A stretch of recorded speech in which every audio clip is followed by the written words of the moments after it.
Hey guys, I am Ibigandscary. I'm bringing you another StarCraft 2 replay, this time featuring in the top left corner Mykal, our red Terran, and in the bottom left we have Tyro, our blue Terran. It is a TVT. We are on Antigua. Both players are in diamonds, I believe. I know Mykal's in diamond. Mykal's getting high in diamond, I think. I was looking up his match history before I started casting, and he's won quite a lot of games recently and is climbing the ranks in Diamond, so I think he might be getting ready to switch over. I'm not 100% sure. I didn't get to the page where it actually shows me his place on the ladder. So Tyro, I am assuming, is approximately of the same skill set. Could be he's up at Masters, could be he's lower, even to Platinum. The Lord knows. And I have a feeling we're going to be able to tell after, I don't know, 4 minutes into the game to see, a build order form. Because once you get up to Diamond, you should actually have a build order. You should actually have your basic mechanics down. And you can actually tell whenever somebody is lacking in one of those skill sets, I guess. How are you guys doing? I'm doing pretty good. I've had the entire weekend off. I've spent it farting around and not doing anything productive. And I'm finally getting to the productive things, which is casting and homework. Homework comes afterwards. Tyro is doing something productive too, which is sitting on an SCV as soon as it was done with that first supply depot to scout out. Unfortunately, it's going to the wrong place. Antigua is one of those maps that allows you to spawn into 4 different locations, so that's a bit of a bummer. I don't really like those types of maps because they introduce a certain level of luck, and I think that's you're not supposed to have luck in StarCraft. It's supposed to be skill based, but who cares? It's a very, very small deficit that you gain, but whenever you scout in the wrong direction, and the opponent has just as big of a deficit as you, they could get lucky and scout in the right direction, but it's not much of a difference at all. Mykal is also going to have enough time to produce a complete solid wall so that Tyro's SCV, even though it's arriving just a couple seconds too late, won't be able to swing up and see that the double gas has been grabbed. Tells me that Mykal's going to be going for a bit more of a high-tech build. Could be he's teching up to Banshees, could be just some other form of harassment, but a 1-base Terran against a 2-base Terran usually loses unless you go for some sort of harassment. So Tyro might be able to take advantage of that. Maybe he'll get maybe he'll feel confident enough to get his own expansion, because this map is pretty big. I mean, Antigua has a lot of different nooks and crannies where you can throw a bunch of stuff. This is the traditional Antigua. Like I said, it was on the ladder, so you don't have any sort of shenanigans at the bottom of those supply depots, and you also have the high yield minerals up in the common ground. That first Marine is just scouting around, making sure that there are no scouting SCVs left from Tyro, and we can see that that first factory is being taken by Mykal. So the first step on his way to whatever tech he wants to. Is it going to be Hellion Harass? Probably not. It's not that useful in Terran play, but it could be Hellion Harass whenever he's teching to something else. I've seen Hellion Harass coupled with the Medevac, and that is very effective. Look at that. Tyro's moving out with his own form of harassment, which would be a Reaper. Those are pretty neat. We don't see any upgrade for the tech started just yet. That factory has to wait a couple more seconds for it to finish before he can get that nitro pack, if he's even going to get that. I mean, it depends really on what type of dedication Tyro is going to take on this sort of harassment. We got a really nice scout though from Tyro, moving his Reaper in, seeing that tech lab's going up right on top of the starport. So it seems Mykal was planning on doing a Banshee harassment. He might still stick with it, even though it's completely been scouted. We don't see any form of reaction, no engineering being thrown down immediately, so the missile turrets can get up some sort of static defenses. See a starport of his own being built though, and that could be used for some Vikings later on. So maybe Tyro's got the reflexes. I don't know. I don't know if this guy's in Platinum and he's being terrible, or like he's not reacting to the fact that he scouted this tech path that Mykal was going on, or is he just sticking to his guns and going with the harassment? His factory is done. He is getting that nitro pack, so those Reapers will be pretty intimidating. But if he throws out a couple of Vikings out of the starport, and maybe he can head off the inevitable Banshee harass that's going to be coming out of Mykal, that would be good. That would be a good play. On the other hand, if he starts building medevacs and he continues to produce these harassment units, this Hellion and Reapers, which cannot fire upwards, and he gets absolutely gangbanged by these is that Cloak? Oh yeah, no, Mykal's getting Cloak. Okay. Mykal's getting Cloak for his Banshees. I thought Cloak somehow for the Reapers, and I did not see a Ghost Academy out or anything like that. Tyro is producing the medevac. Fantastic. But he's got a Viking right afterwards. And we have a little bit of time before that first Banshee gets on the field, so It could be that Tyro wants to press his advantage, wants to press the harassment. He has made a lot of harassment units, and with that medevac loaded up with 2 Hellions accompanied by 3 Reapers, this harassment will be pretty... Mykal's going to be hard-pressed to deal with it. That first Banshee will be popping just in time to add some DPS to the defense, and there's not a lot of Marines out on the field. Only 5 Marines, and they're going to get chewed up very, very quickly by all these Reapers. One Reaper getting left behind gets blown up by the Banshee. A nice hit there. Unfortunately, the medevac is going to be able to remain unaccosted by that that Banshee as it's making its way around to the the mineral line. But the mineral line, it's protected. There's 5 Marines there already. Those Hellions will make short work of the Marines, especially when accompanied by the Reapers, which will be soaking up so much damage. Unfortunately, again, none of those units can fire upwards, so Tyro succeeded in taking out a lot of ground units. Mykal and him breaking pretty much even on the resources lost tab. But that Reaper's really not going to be able to do too much damage by itself, especially with the siege tank arriving. Yeah, a couple of those workers did go down, 3 workers total, one of which was a scouting drone, if I'm not mistaken. And the Banshee now has its free reign to go in there, but where is that Viking? We saw a Viking was being produced by Tyro somewhere. No, those damn Reapers, they got their flames and everything like that. There's the Viking. Is it still just being made? No, there's one out on the field, and I wonder where he is. He could be out hunting right now, but no, he's with the main army. Fantastic. So Tyro identifies that is indeed where the Reaper, the Banshee is. Forcing a scan. Each one of those scans is 300 minerals, so Mykal's doing some significant damage to the economy. Every time he forces that scan, we see no static detection. It's so easy to get that. I mean, once you scouted that the starport was being built, once you scouted that the tech lab was on the factory right on top of the starport, you knew that this was coming, Tyro.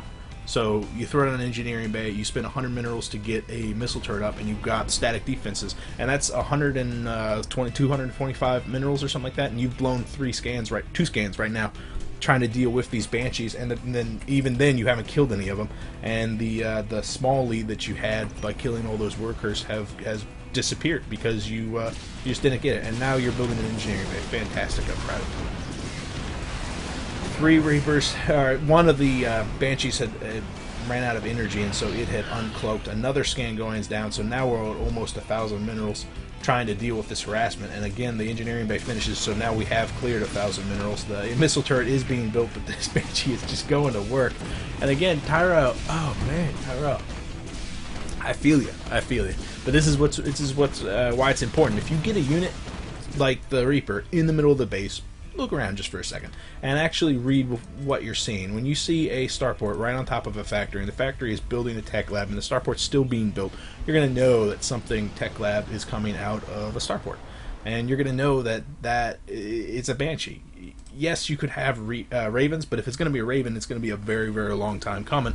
The immediate threat would be a Banshee, and the Banshee is what you're going to have to deal with. Right now, Mykal, his harassment has been shut down, but all he has to deal with is this primarily a harassment unit force. These Hellions and Reapers really can't do much against the siege tanks, which we've already seen coming out of Mykal. And that's a really nice SimCity here, this little question mark. If you can check out the mini-map, you can see that massive question mark. The siege tank arriving, and is going to be able to tank this entire attacking force. Those Reapers are going to have to retreat, and they might be able to get 1 or 2 hits on the workers kill tab, but 16-5 right now, and the economy for Tyro is absolutely in shambles. 21-40, and yeah, he's going to be able to do this sort of harassment, but in reality, Mykal can just sit back, relax, and have fun defending this attack from Tyro pretty much indefinitely, because on 2 base against Tyro, who's just now securing, he's just now taking his own natural. That siege tank does indeed go down. However, there was one behind the mineral line, and oh no, good placement there by Tyro, dropping that Marauder and Marine right on top of the siege tank. However, it was supported by a handful of Marines, and now Tyro only has Vikings and Hellions out on the field. He's significantly behind in the economy. Ooh, back 23-45. So, I mean, it's looking relatively grim for Tyro. He does have a nice infrastructure back at home, and Mykal's just now getting up his own infrastructure, and he's transitioning into more of a bio build, but that's more for mobility's sake. He's having a harder time dealing with this sort of harassment coming out from Tyro than he expected. I mean, usually whenever you go Banshee harass, you keep Banshees alive for an extended period of time, and you kind of deal with the enemy and make it so that he's the one feeling cramped back at home. But now Mykal's a little bit on the back foot, but he's got a very severe economic lead, and he's using all that extra money, all that extra gas to get up another tech path, which will be the bio, and it's going to be supported by 2 starports, both of them making medevacs one at a time, I guess, because the tech lab's on one and no add-on on the other one, but still very just impressive economic build. You can see the +1 being added. Nice macro is what I meant to say. Nice macro here. Good macro. And Mykal's producing another Banshee, so hopefully he'll be able to get that Banshee up and sneak past these Vikings, which are very much not defending back at home, and actually do something. Looks like this tech lab on the factory will go down.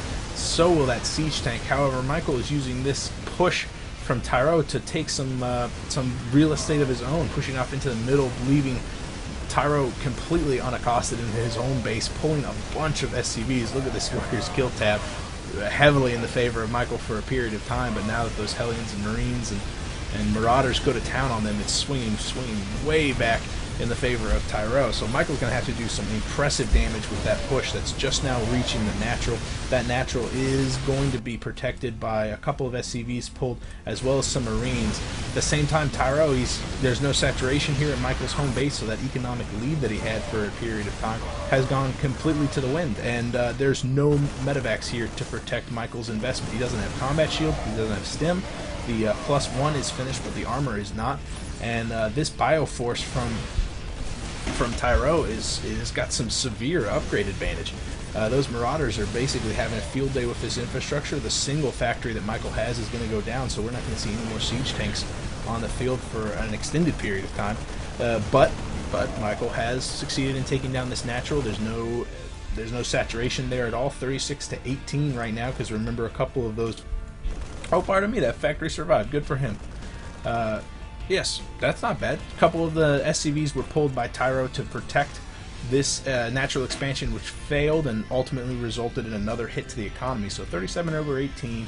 The CC, is that going to go down?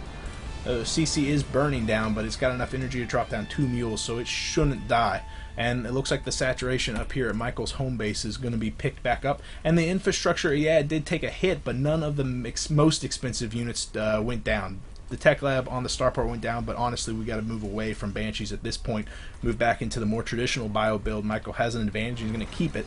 He just needs to produce more medevacs and keep them alive rather than suiciding them into the main base. He realized that he was doing that, so he corrected and tried to pull him back, just not in time. He also needs to, he really needs to get combat shield. Those Marines die so incredibly quickly, especially whenever the medevacs are above to heal them. Mykal's got a more impressive bio ball than Tyro does right now, because, I mean, he's loading up all of his units. Oh, is that guy going to go down? It does go down. Fantastic. However, even though Tyro doesn't have as oppressive as a ground army, it is supported by a plethora of medevacs. There are no medevacs here. There's one medevac here for Mykal, and Mykal's Marines are not as upgraded as Tyro's, and that stim takes a massive hit out of their health. So it looks like Tyro's going to get pushed back for now, but he's going to keep these medevacs alive, and ultimately that's going to make him far more cost effective. Right now, Tyro does have the lead in resources lost, but this is where it really matters, is this economy tab, 47 over 22. Mykal's definitely got this game well in hand. I wouldn't be surprised if Mykal just pushed out and took another CC over at his third right now, because that's what I would be doing, just secure that economic lead. Tyro pushing out with a meager force in comparison to Mykal's, but here again with this upgrade advantage, also protected by these Marines and these medevacs, keeping them alive. They're proving to be very cost effective. That lead that Tyro had is just getting bigger and bigger because of this, and it's very much a war of attrition. Mykal is pushing down the gates basically with just a mass of forces, continually reinforcing. However, Tyro, because he's got that economic, that upgrade advantage, he's winning based purely on that. The +1 for armor is both going to be finished in short order, but again, we don't see any combat shields. Man, that's brutal. That's right there. But we can see that the medevacs are beginning to be mixed into that group, the Marauders and the Marines. Very nicely done there. No siege tanks just yet because that tech lab went down, and I think Mykal is just spending the majority of his money on getting up that bioforce. Doesn't really want to have to worry too much about siege tank control just yet. Wants to get that high mobility for a bioforce so they can deal with this sort of harassment. All those medevacs are going to be able to do quite a lot of damage if they manage to make their way in, but the saturation here is quite frankly over. And he's getting another CC, so it looks like he's going to be... Look at that oversaturation, that's awesome. He's going to be thinking about taking out another expansion in short order. Both of these economies are actually beginning to falter. The main for Tyro is beginning to get mined out too. Here comes the drop from Tyro. Takes out a supply depot, one or two of the refineries, but Mykal, with that fast mobility that he wanted, with that bioforce, he's able to reinforce quickly. He's not getting supply blocked or anything like that. He's close to it, but please tell me, no, still no combat shields. You got to get the combat shields. It's so good. It's 10 extra health. It's basically 20% health to those Marines, and it's an extra stim, and so it's super good. It's just super good. But I think this is going to be it for Tyro. I mean, just look at all those units. It doesn't really matter how many medevacs you have healing Marines whenever they're outnumbered 3-1 like this. And even without the combat shields, the Marauders in the back are tanking all that damage. And you got almost more Marauders than you have Marines out on the field at this point. And Mykal's going to be stimming and following this entire army back home.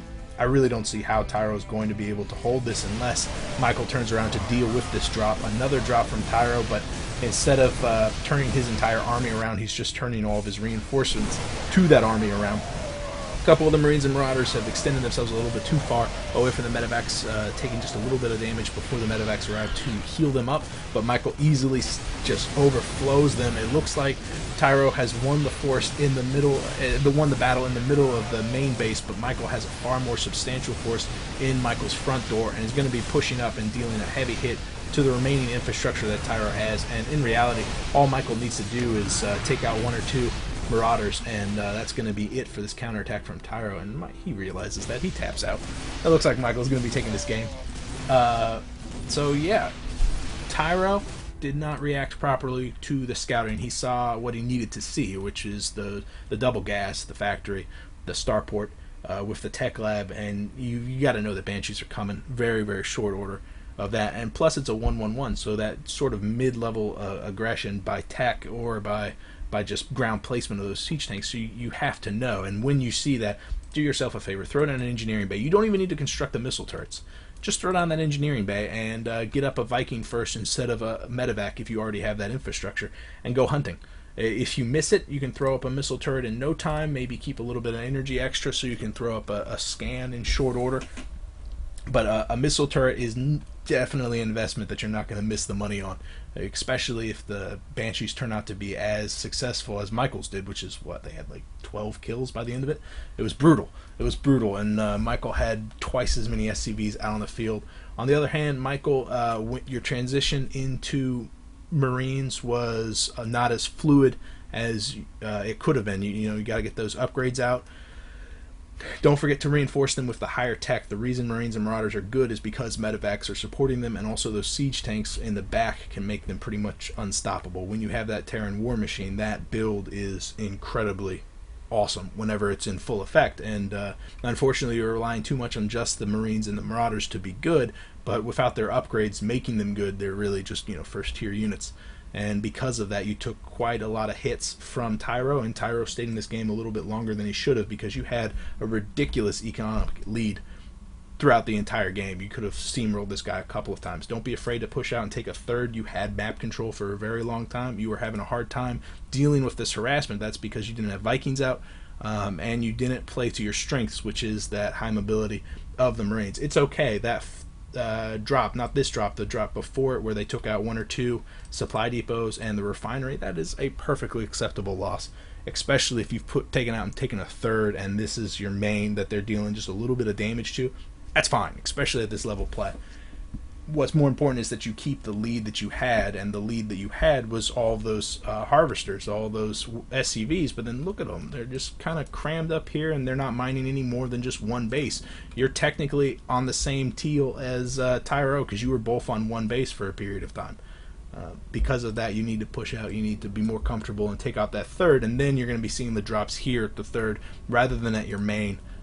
Which is good for you, because that means you only have to protect your orbital command rather than here them taking out the infrastructure like that that add-on, that lab.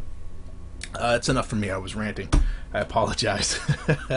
Hey, if you guys have a game you want me to cast, you could PM me here or on Reddit. One way or another, I will see you guys later. I am Big and Scary. Bye.